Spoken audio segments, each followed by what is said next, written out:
ನಮಸ್ಕಾರ. ಕೈಮದ್ದು ಊಟದಲ್ಲಿ ಬಿದ್ದಾಗ ಸುಮಾರು ರೀತಿಯಾಗಿರ್ತಕ್ಕಂಥ ಸಮಸ್ಯೆ ಆಗುತ್ತೆ. ಸುಮಾರು ವಿಡಿಯೋಗಳಲ್ಲೆಲ್ಲ ತಿಳಿಸ್ತಾನೆ ಬಂದಿದ್ದೀನಿ.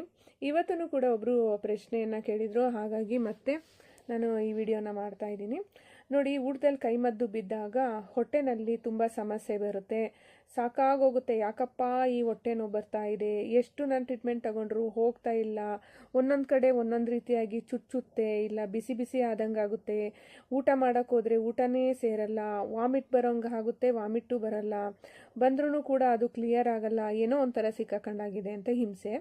ಅದ್ರ ಜೊತೆಯಲ್ಲಿ ತಲೆನಲ್ಲೂ ಕೂಡ ಹಲವಾರು ರೀತಿಯಾಗಿರ್ತಕ್ಕಂತಹ ಯೋಚನೆಗಳೆಲ್ಲ ಸ್ಟಾರ್ಟ್ ಆಗ್ತಾ ಹೋಗುತ್ತೆ. ಏನೋ ಒಂಥರ ಮಾನಸಿಕ ಹಿಂಗೇಗಾಯಿತು, ಅದ್ಯಾಕಾಯಿತು, ಇದ್ಯಾಕಾಯಿತು ಅಂತೇಳ್ಬಿಟ್ಟು ತುಂಬಾ ಚಿಂತೆಗೆ ಒಳಗಾಗೋದು. ಅದ್ರ ಜೊತೆಯಲ್ಲಿ ಬಾಡಿ ಎಲ್ಲ ಹೀಟ್ ಆದಾಗ ಕೈಮದ್ದು ಬಿದ್ದಾಗ ತಲೆ ಕೂದಲು ಉದುರುತ್ತಾ ಹೋಗುತ್ತೆ. ನೀವೆಷ್ಟೇ ಹೇರ್ ಆಯಿಲ್ ಮಾಡ್ಕೊಂಡ್ರೂ ಕೂಡ, ಹೇರ್ ಪ್ಯಾಕಿಂಗ್ ಹಾಕೊಂಡ್ರೂ ಕೂಡ ಅಷ್ಟೇ ಹೊಟ್ಟೆ ಒಳಗಡೆಯಿಂದ ಬಂದಿರತಕ್ಕಂತಹ ಒಂದು ಸಮಸ್ಯೆ ಮತ್ತು ಹೀಟ್ ಆಗಿರೋದ್ರಿಂದ ತಲೆ ಕೂದಲು ಉದುರುವಂತಹ ಚಾನ್ಸಸ್ಸು ಹೆಚ್ಚಾಗ್ತಾ ಹೋಗುತ್ತೆ.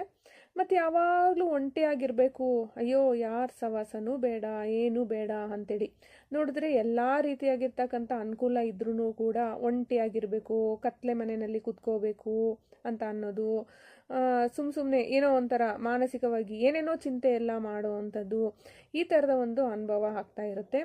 ಅದ್ರ ಜೊತೆಯಲ್ಲಿ ಎಷ್ಟೇ ಆ್ಯಕ್ಟಿವ್ ಆಗಿರಬೇಕು ಅಂತ ಅನ್ಸಿದ್ರೂ ಕೂಡ ಅಷ್ಟೇ ಪದೇ ಪದೇ ನಿದ್ದೆ ಮಾಡಬೇಕು ಅಂತ ಅನ್ನೋದು, ಎದ್ದ ತಕ್ಷಣ ಊಟ ಮಾಡ್ಬೇಕನ್ಸಿದ್ರೆ ಊಟನೂ ಮಾಡೋದಕ್ಕೆ ಆಗೋದಿಲ್ಲ, ಬರೀ ನಿದ್ದೆ ಒಟ್ಟಿನಲ್ಲಿ. ಮತ್ತು ಸೂರ್ಯನ ಬೆಳಕು ಕಂಡ್ರೂ ಆಗಲ್ಲ, ಲೈಟ್ ಬೆಳಕು ಕಂಡ್ರೂ ಆಗೋದಿಲ್ಲ, ಒಟ್ಟಿನಲ್ಲಿ ನಿದ್ದೆ ಮಾಡ್ತಾನೇ ಇರಬೇಕು ಅಂತೇಳಿ ಅನ್ಸೋದು.